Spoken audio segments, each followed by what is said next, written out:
still kind of looking for consistency on offense especially? Would you agree with that? Yeah, without a question. And, you know, they made it really a smart move, you know, at the end of or in the middle of the fourth quarter when they changed quarterbacks, because that guy brings you a totally different deal that you have to defense, you know, him running and doing those kinds of things. And, you know, it was smart. They ran the ball down and scored that, you know, that touchdown in the two-point conversion. But, you know, that was a good move by them. And then we had a chance. We came back and battled back and, you know, didn't make the two-point play. And then, you know, at the end, we had 3 timeouts and 1:50, I think, was left.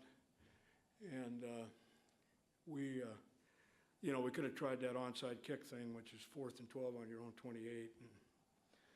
And we've been playing good on defense. So, you know, I went with you know, we had 3 timeouts down there. I thought we'd call timeout, get the ball back, and, you know, who knows what would happen. But anyway, that's how I thought the game. Every game in this league is pretty close. I mean, it's, you know, we turned it over once, and they turned it over once or twice. There wasn't any huge difference there, but they made plays when they did. We made some too, but you know, neither offense was stellar, you know, in the first 3 quarters by any means. So, but that's kind of how the league is, you know, right now. Unless there's a bunch of turnovers and you get them and you can score a bunch of points. But you know, that game, you know, I think we're pretty even clubs, and our records don't show that. But you know, we're not a bad team. We've had that happen to us 3 times this year already. So that's football.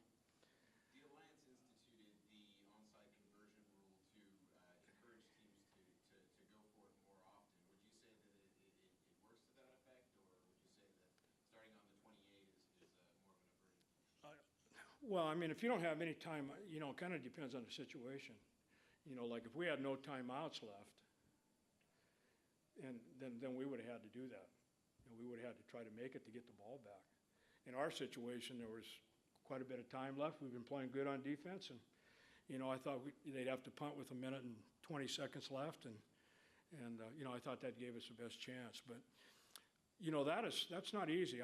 We've had it happen to us a couple of times. We didn't do it, but that's hard. Even if you make it, and if you don't, now you're looking at the ball on the game over. But Coach, Stallions, you know, they held them to a very close game against San Antonio, but penalties seem to be a big part of the role that happened with it. What do you attribute the penalties to? the what? I'm sorry. The penalties on either side. I didn't hear. The penalties on either side. Yeah, we both had some penalties, you know, and it's, you know, undisciplined, you know, whatever you want to call it, and you know, the pass interference, things like that. Those things are going to happen in, you know, a game. But the late hits, you know, trying to block a punt, you know, things like that. It's, you know, I think there was too many, you know, on both sides. So. Coach, what did you make of it when the Commanders opted to kick the field goal on 2nd and goal from the 5 with 8 seconds left instead of trying for another play? I think it was pretty smart. I mean, they had it on the 1 foot line, you know, going for it. There was 1 play left. They only had 1 play, so, you know, from the 5 is a little different than from the 1 foot line where they were at. So, yeah, you know, it ended up making a difference. If they would have won it and didn't make it, then the game might have been different. So, worked out good right now for them.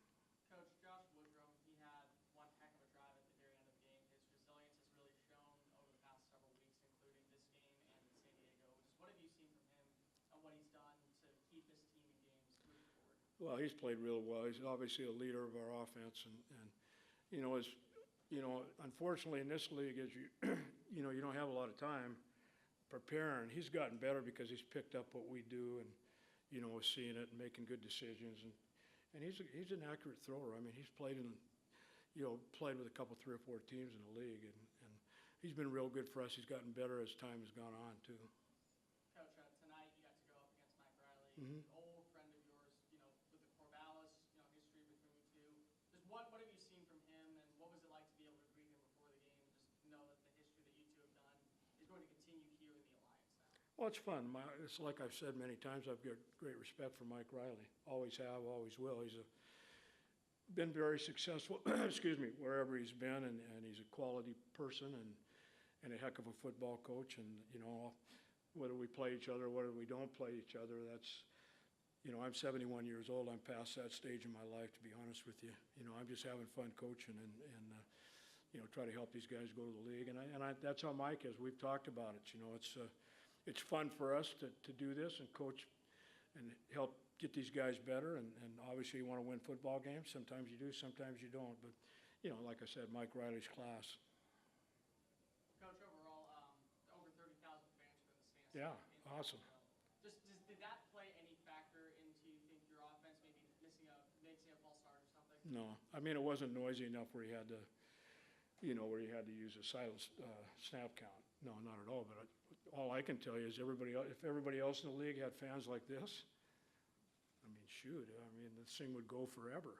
And but it's San Antonio, it's the state of Texas, it's football country, and it showed it tonight. And I was happy to see that. I mean, we've played in front of, I won't even say sometimes, but I mean, it's great to see people that are interested in the league, and that's what it's all about. And so, yeah, it didn't turn out, but it was fun to play. It really was. It was fun for our players to play in front of a group like that. Coach, did it kind of surprise you how the fans were? Yeah, a little bit, but even when we were here, in practice game, then I looked at it on tape when they played, whoever they played. On the first game was at Orlando, I think, their first game of the year. And the fans were boisterous, loud. The guy had great speed and size when he walked out on the field in the middle of the game. Thought he was a hell of a player. But other than that, no, it was great. It's a tribute to the town of San Antonio and to the league. All right, thanks, Coach. Thank you. Yeah, go ahead. You guys are in last place in the West. The general consensus is that you're a lot better team than what your record shows. You see getting a little chippy out there, the players maybe get a little frustrated. How do you keep them prepared and ready to keep playing for the next game? Well, we got 3 games left, and we win all 3 of them. We end up 5-5. You never know what happens. So who knows? I mean, that's how we approach it. And players in this league are in a tryout every time they line up. These films go all over the NFL, so you want to play hard. So, okay, thanks. Thanks, Coach.